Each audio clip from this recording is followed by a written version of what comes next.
Welcome into the fourth quarter show. Bobby Manning. Aaron Gordon. We'll talk about him here. We'll watch this fourth quarter together, and then we'll get right on the Celtics postgame. Welcome in, everybody, whether you're on Twitter, whether you're on YouTube. Hope you're enjoying the game here. It's been a rough one for the Celtics defense. We've seen this defense look dreadful at times this year. The rim protection's gotten better. Overall, I think their defensive efficiency has gotten better. But you still have moments like the second quarter tonight where they get to the rim at will. So we'll keep an eye on this game. 94-88, 10:36 to go.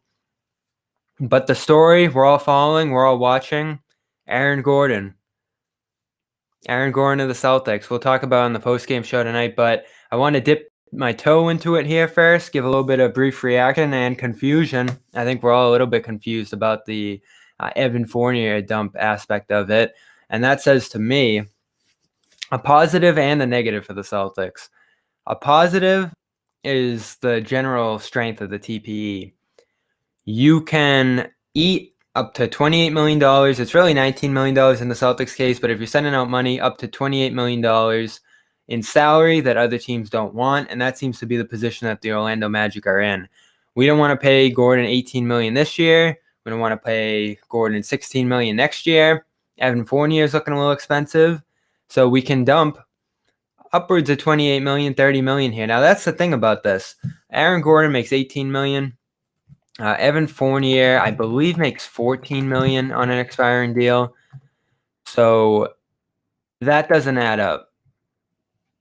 $17 million for Fournier. So if we're talking $18 million plus $17 million, that's, what do we think here? $35 million. So that's an absolute no off the bat because the Celtics can't exceed $19 million coming in. But let's subtract some money here. Marcus Smart makes,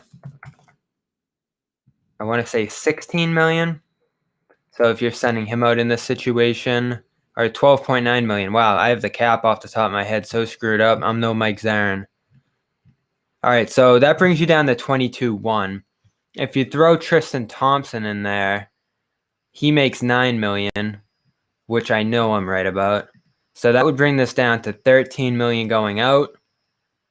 So how it would effectively work is Smart would match, or at least come very close to matching, Evan Fournier's money. Let me throw that on the trade machine real quick. Does Evan Fournier for Marcus Smart straight up work? I just want to play this off the top of my head.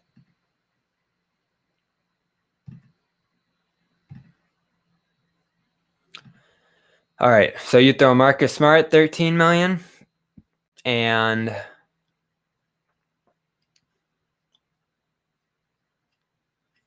you throw Evan Fournier $17 million. Off the top of my head, that works. All right, so this is effectively how this would happen. You would do a straight-up trade, Evan Fournier for Marcus Smart, matching salaries. That works under the cap. You would effectively do Aaron Gordon for Tristan Thompson, where Aaron Gordon's $18 million slides into the TPE. You keep $10 million on the TPE. You send out Tristan Thompson $9 million to the Magic. So the net money coming in that situation would be about $13 million for the Celtics. So not only in this situation do you stay under the hard cap, which is absolutely required for the Celtics to make a deal, I think this would keep the Celtics under the luxury tax, which might end up being what they want here. We can get Aaron Gordon. We can get, and this is the Celtics saying this, we can get Aaron Gordon. We can get Evan Fournier. Evan Fournier doesn't touch that TPE.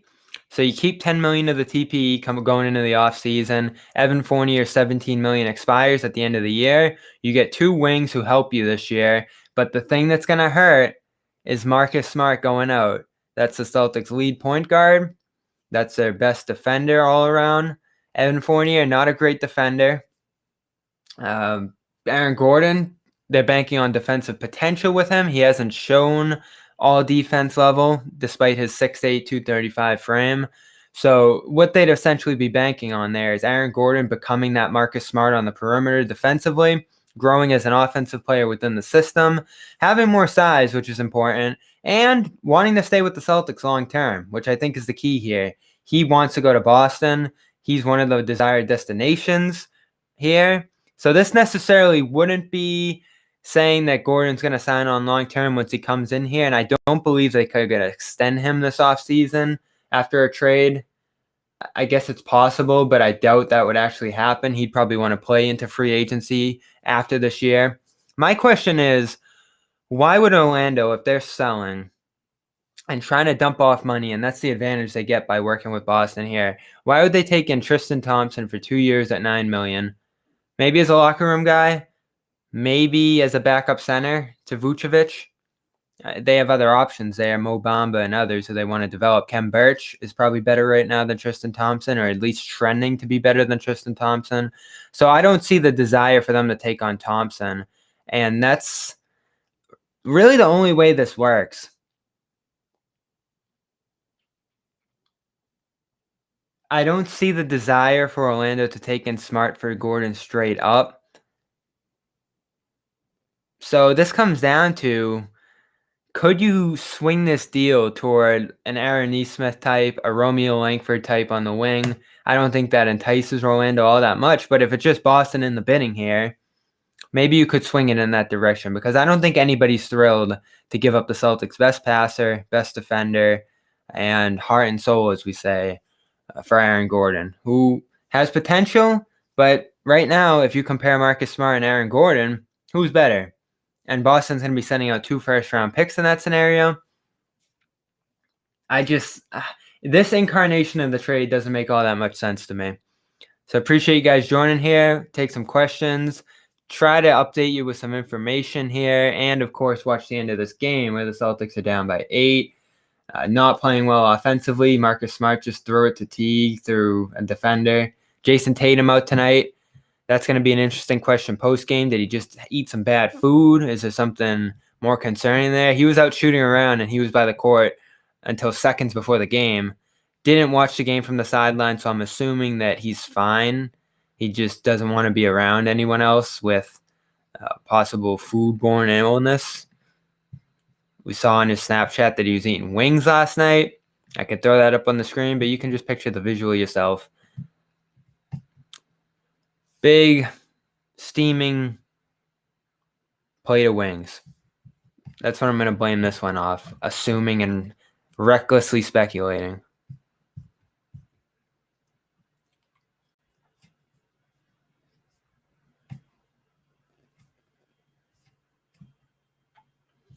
Anyway, thanks for joining us. If you're here on Twitter, please subscribe to the YouTube, Bobby Manning.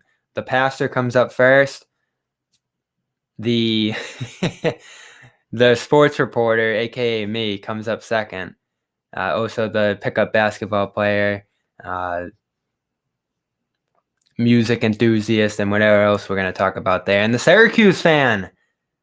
Syracuse is heading to the Sweet 16 after nearly not making the tournament and potentially playing that play-in round that UCLA, Michigan State, and others had to go through.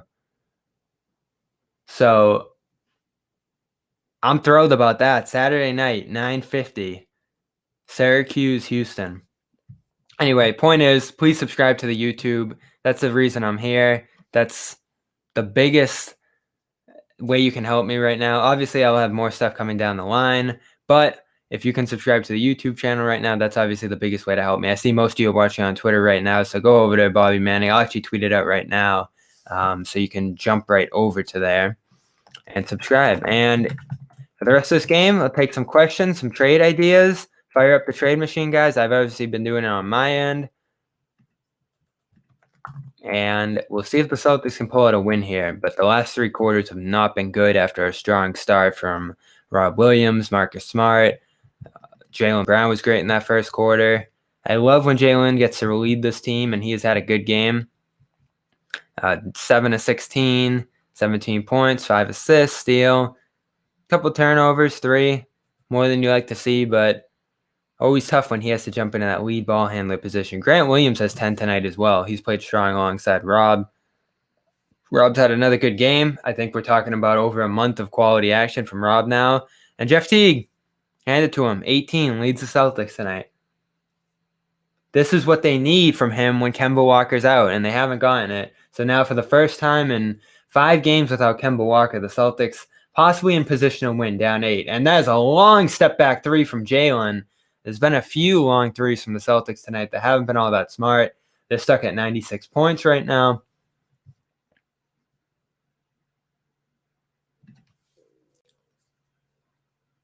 And Brown snatches a rebound out of the air. Gonna take in transition. Love to see the Celtics speed it up a little bit. Brown, reverse, fadeaway shot, bounces up and in.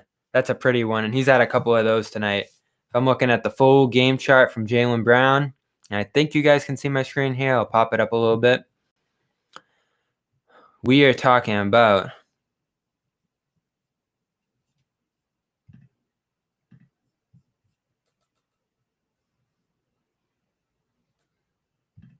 Jalen Brown. Look at that. Pepper in the paint. Gets his corner 3. He's one of the best corner 3 shooters in basketball. Not an efficient night from 3 above the break.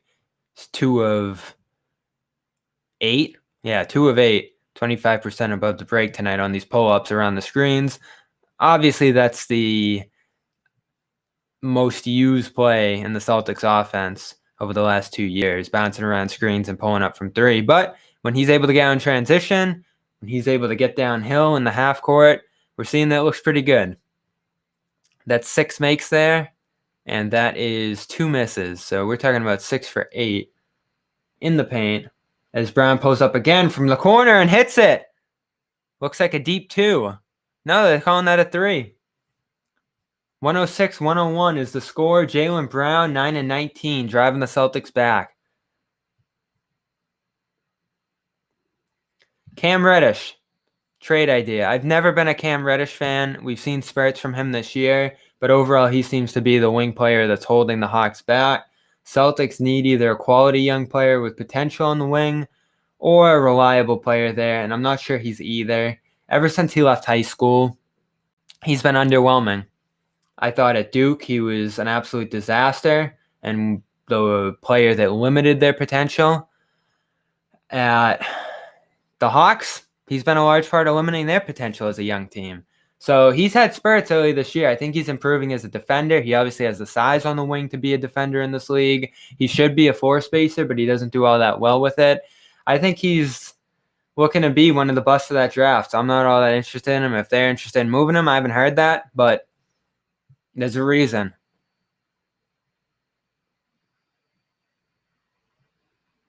Jeff Teague, flip back to Rob Williams. Long 2 from Rob's good.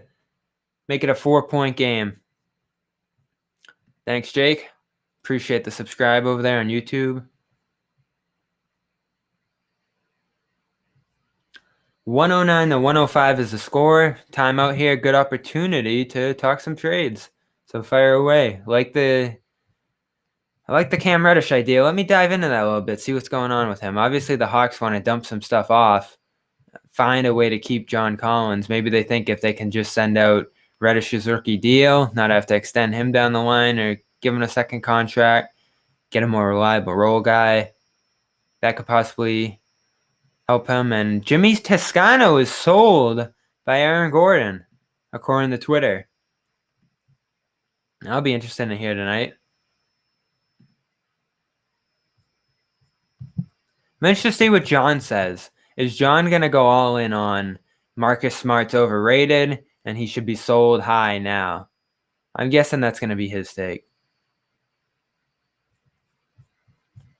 To give you a final verdict on that deal, though, if that's the one, Fournier, Thompson in one deal and Smart, Gordon on the other side, or reverse those actually, it would be Smart for Fournier and Thompson for Gordon. I'm out on that. I think you lose so much at the point guard spot. You lose defense and then see $17 million in salary drop off for nothing at the end of the year. That's not what the Celtics are trying to do. they want to keep salary long term. That's the whole point of this TP. And I get that it wouldn't be Fournier into the TP. You'd still have the opportunity to acquire $10 million next offseason. But what does $10 million get you? Like, that's a mid-level guy. That's Tristan Thompson. That's Daniel Tice. Tice is probably going to get $10 million this offseason. So I don't know. That doesn't move the needle too much this year. I think you're probably worse off by not having Smart right now, and maybe potentially Gordon's career could move in a better direction here in Boston, but I don't see him becoming a world beater 20-point-a-game guy in the Hayward role right away. I think it'll take a little bit of time, some adjustment. They don't have practice time, all of that. So I'd rather give up young players. I'd rather give up as many as 3 first-round picks. I've said this. 2 are on the table right now. I would rather give up 3 first-round picks than trade Marcus Smart for Aaron Gordon. And I think that'd be a fair value for both teams. Maybe potentially you keep your own players in that deal as well. But right now, young player, Aaron Gordon fits nicely at $18 million under the hard cap.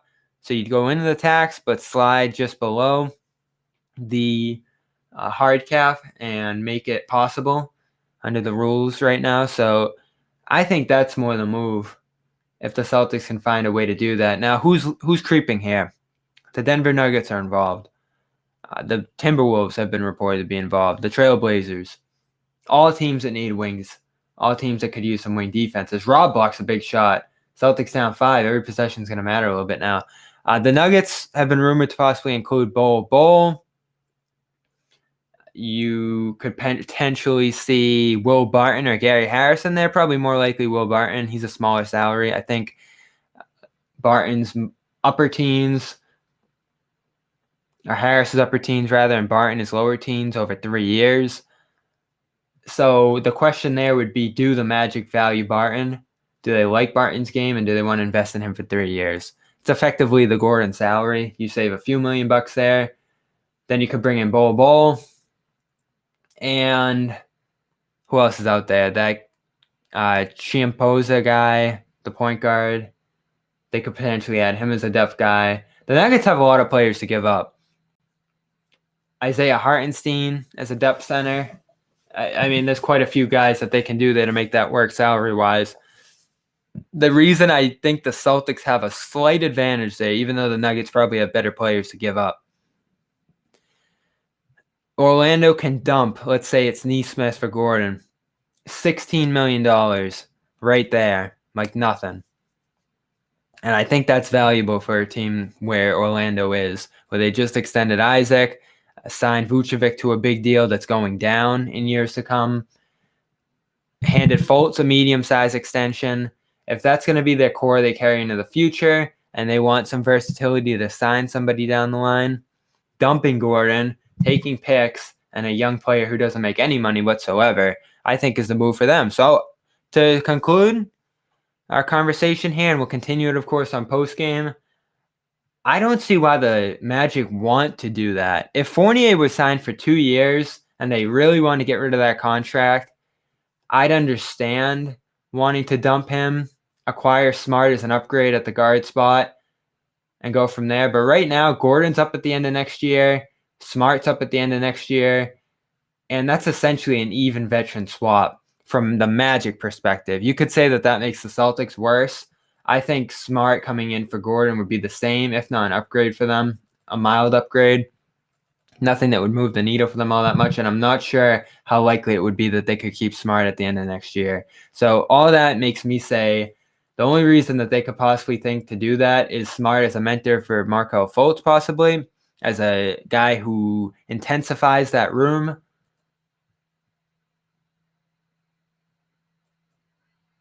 As Jaylen Brown's upset with a call here. This game's taken a bit of a back seat, as all the games will this week, but these are also critical games for the Celtics this week. They are still just outside of that play-in round.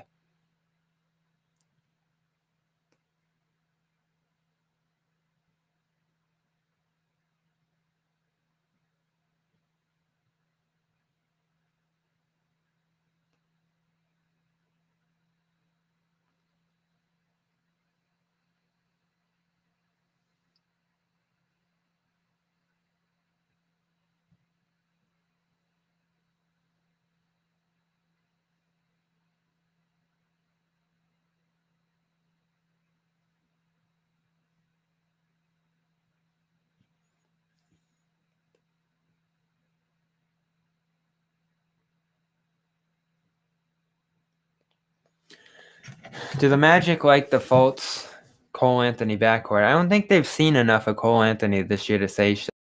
So I was actually wondering if they'd have Cole Anthony or Peyton Pritchard. You'd probably lean Anthony there because he's shown some inspiring scoring upside, I would say. There's some real potential of him being a microwave backup guard there at the very least.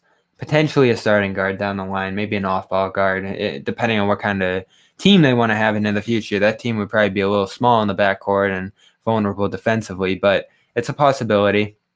I do think they like that backcourt, though. They extended Fultz. They picked Anthony, so I would definitely say that they like him if they picked him. He didn't just land in their lap.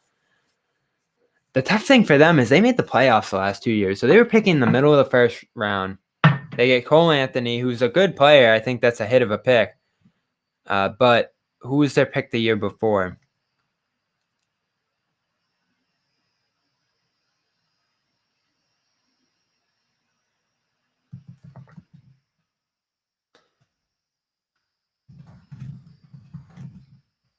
So you guys have already told me in the chat, but I'm looking. Ooh, Chumi Okeke. That was when they picked the injured player out of Auburn. And he's looking decent this year. So good drafting out of the middle of the rounds. Credit to the Magic. It's just they've had an awful injury year. They've had one of the worst injury years you could imagine. Isaac, Fultz, Anthony. Vucevic's played every minute of every game and had a career year, which they must just be shaking their heads about. But they get to reset in the draft, pick up some draft picks here for an asset, and I think it's a nice little mini reset for them that they needed because they were stuck in the middle a little bit. So again, I take 2 or 3 picks from the Celtics, get a chance to pick twice in the first round. You feel good about who's coming out of those middle portions of the first round. Everyone keeps saying the Celtics have the worst first-round picks ever, and they're going to be in the late 20s, but they have to actually actualize, become a great team, escape this rut they're in. Magic could look at this and say if the Celtics don't meet their potential with Aaron Gordon and company, we could be picking at the very least middle of the first round, and if the whole thing collapses, into the lottery in the future. Now, the Celtics seem to be pursuing protections to bring that up, which is the last thing I haven't mentioned. As the Celtics getting the 2 here. I'll wrap the Gordon conversation here. Celtics will want protections. I'm guessing that would end up being like 1-7. I don't think they'll get full lottery protections on it because then what are the Magic even doing there? But there will be some sort of protections on those picks, which should make you feel a little better about giving them up. Ja Morant, up fake. Blocked by Rob. Rob touches it to Smart. Keeps it himself. There's 1:56 left now. We've talked so much about trades. Now it's a crunch time finish. And Jeff Teague finishes to tie the game.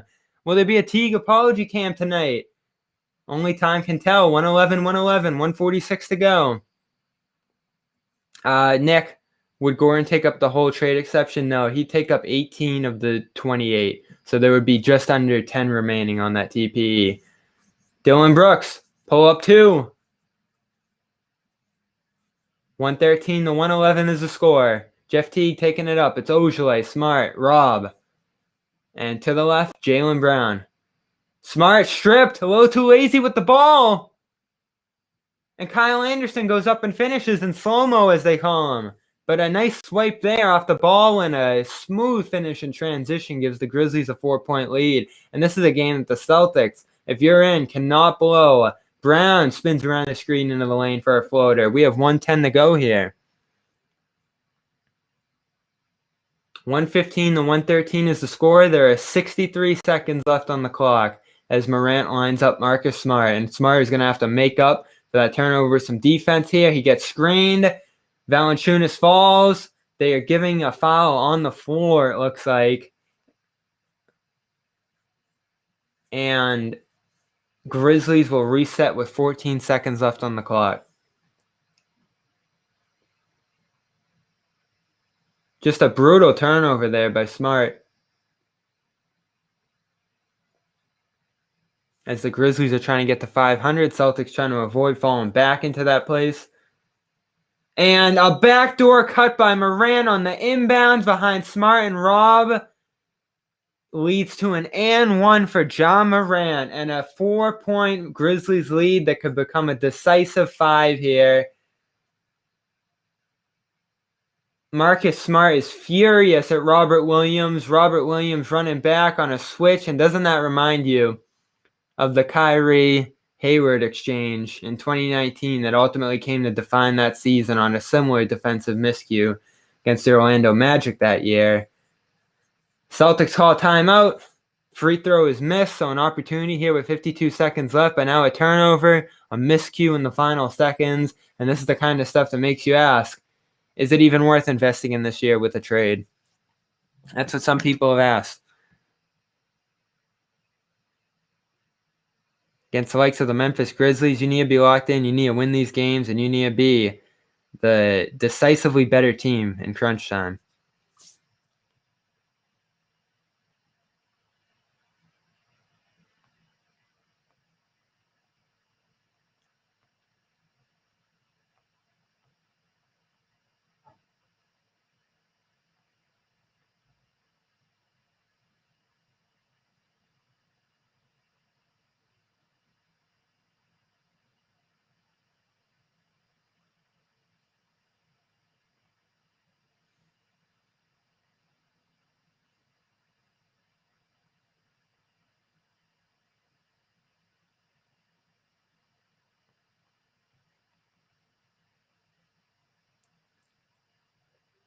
I want to watch that play again. Smart Williams, who do you think was to blame there?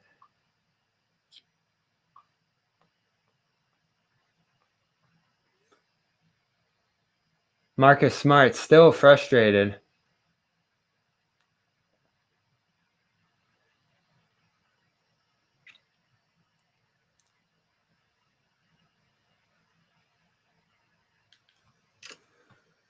Inbounds quick underneath to Smart. Smart beats the Grizzlies backdoor, similar to how Morant just did, and the Celtics are within 2. I'll be surprised if they don't show press here. Smart's up on Morant, but he's going to back off.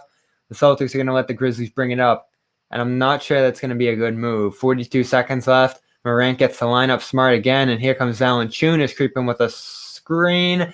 It's instead a fake flare screen to Allen that's going to draw a switch. Grizzlies get the switch. Valanciunas off the Ja Morant miss. Kicks it out to Grayson Allen. Allen spins. Or that's Dylan Brooks spins. Fade away over Smart. Morant's tip-in's no good. And Ojai gets the rebound. 11 seconds. Celtics will get the last shot. Chance to tie the game. Smart in transition. Alley-oop to Daniel Theis. And Theis has tied the game in Memphis. He wants a free throw. Of course, Smart tells him get to the huddle. We have a tie game with 7 seconds left and need a stop now. Marcus Smart makes up for the turnover that put the Celtics down 5. And we're looking at a tie game with 7 seconds left and Grizzlies ball.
Of course, Theis won the and one. Is anyone ever less satisfied with the officiating than Daniel Theis? Love the guy, but we even saw it earlier when Grayson Allen blocked him. He was furious. And it was a clean block. Ja Morant dives into the backcourt. That's going to kill some time here. 5 seconds left, but he gets a downhill shot in isolation at Smart, and he's going to pull up from 3. Brickett, the 22% three-point shooter, just pulled up at the buzzer, trying to end this game with a 3 in a tie game, and we're heading to overtime because of a curious decision by Ja Morant. Don't know what that was. I don't know if that was the plan, and it wasn't a good one. Marcus Smart's laughing into the huddle, and I don't know if the Celtics should be laughing, but they escaped in overtime. Let's do this for 5 more minutes. Celtics got fortunate there.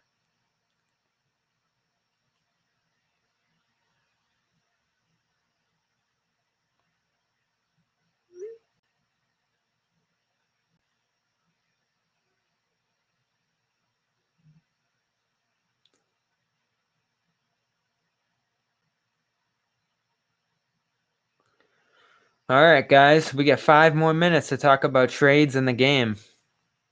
I mean, a few points to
So Robert Williams, Tice, as I was mentioning there, that swap isn't necessarily always going to be a win for the Celtics. I think these centers are still so matchup dependent.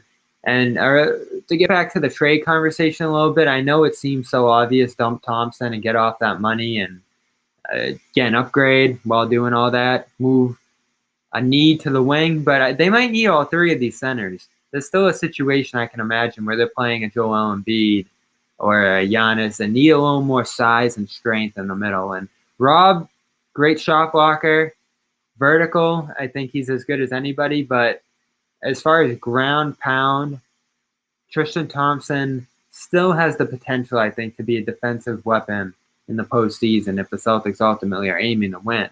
Now, you got to give up something in these situations, and I think he fits well as a salary in those spots, and he's been a bit edged out by Rob and Tice. He's been the worst center on the roster so far this year.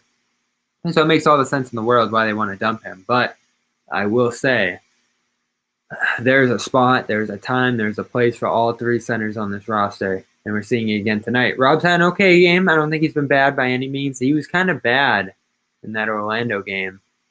But tonight, Tice, better option. Rob starting overtime, though. As T gets a floater to go to begin the extra period. And best game in a Celtics uniform from Teague, 8 of 10 with 22.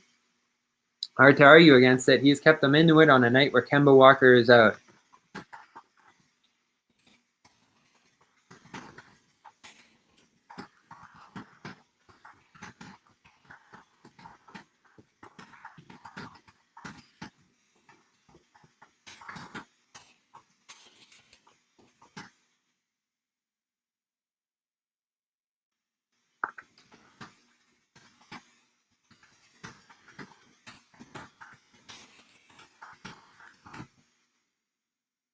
'18 rebound game for Valanciunas as Celtics come up empty on another possession. Smart got into the zone quickly. Rob tried to do a steal. Didn't really work. That's another area where Rob needs some work. I think out of all 3 centers, he hasn't mastered that steal. We saw that come into play in a big way against Utah in the loss where he played well, but that had that tough turnover late in the game. I didn't like the call, but he made it a little obvious with the arm swinging. The Rooks gets a second chance look to Valanciunas, and the Grizzlies are ahead by 2 with 3:19 to play.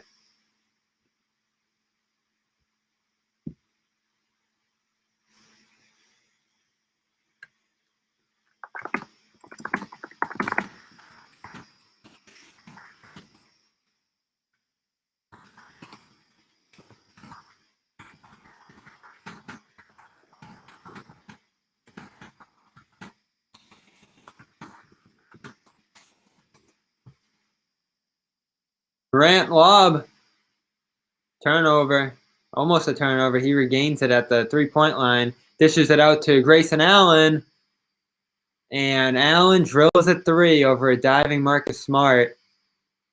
And that's another 5-point advantage for the Grizzlies in the crunch time. 2:27 to go. Ball tipped away almost by Allen. Grizzlies show 2 on Brown, playing a little bit of zone, it looks like, on the wing, and Rob is able to slip in, blocked, fouled by Valanciunas.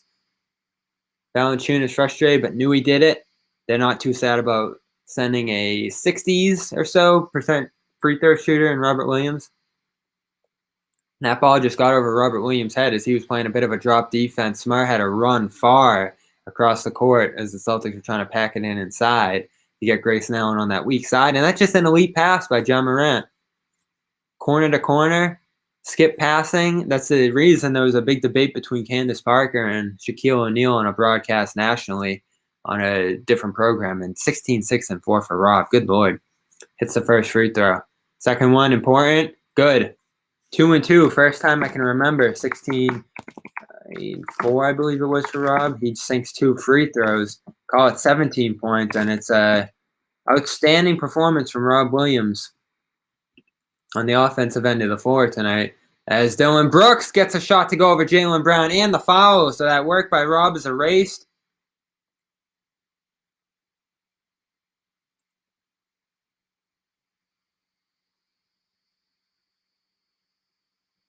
And that's an important shot. Time is running too low for the Celtics to be down multiple possessions again, and this could be 6 to make it a 2 or 3 possession game for the Grizzlies. Important free throw. If we remember, John Morant missed an and 1 look on that backdoor cut, and that's what allowed the Celtics to tie this game with a 2. Dillon Brooks can essentially put this one out of reach with a free throw here.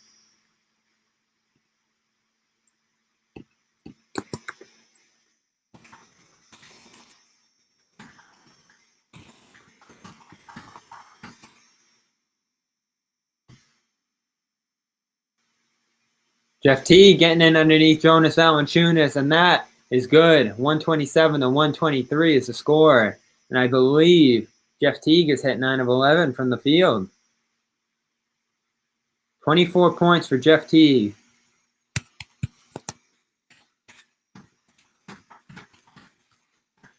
Celtics need stops, though. Defensively, they haven't been great, especially in this unit.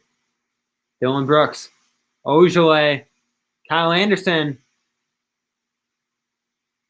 3-point goes awry. Celtics get the rebound. Jeff Teague, does he finish? Yes, he does. Jeff Teague is 10 of 12 in a throwback to an Atlanta-style performance for Jeff Teague. He's got the Celtics within 2. 1:17 to go. 127, 125. The Celtics have needed this all season long. As Brown jumps on an up fake by Kyle Anderson and finishes inside. That brings us back to 4 with 1 minute to go. Celtics are going to need a couple of really good possessions on both ends of the floor here to make this work for a double overtime.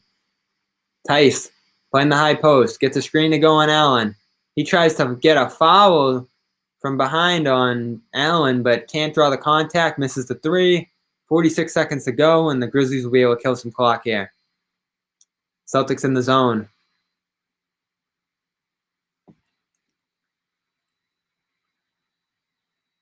Dish to the right corner. Anderson. Another great skip pass by the Grizzlies, and it looks like Brooks is going to be fouled on the floor before he could get a shot go. Now, are the Grizzlies in the bonus is the question here. Nope, on the floor.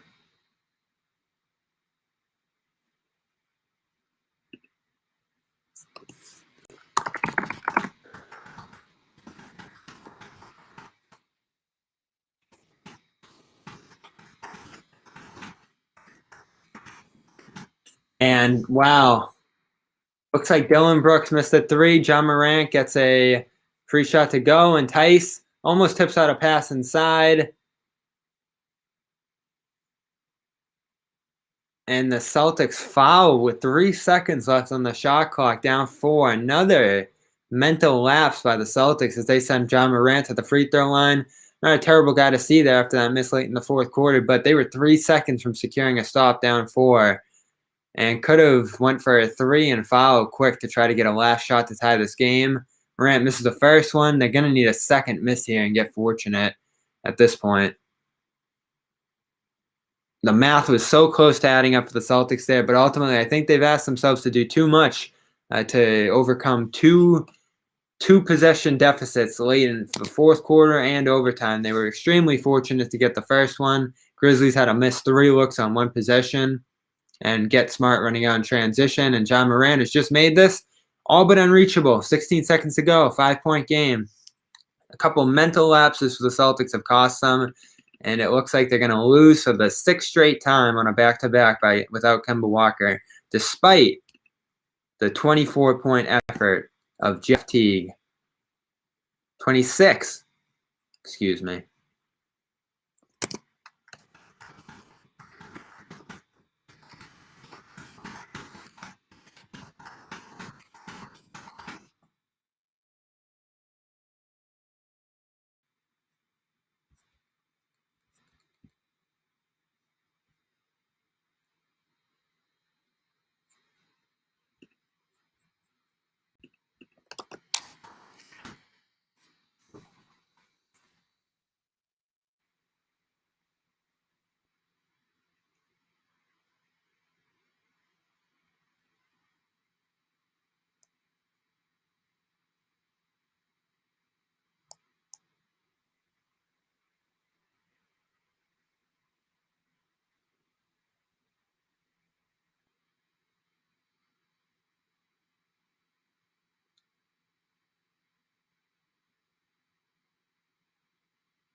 So Celtics, they'll probably need a 3 here with 16 seconds left. They go in through Tice, probably looking for a handoff. Brown, handoff 3, no good. That's been a tough shot for him all night, and the Celtics are going to foul and effectively end this game.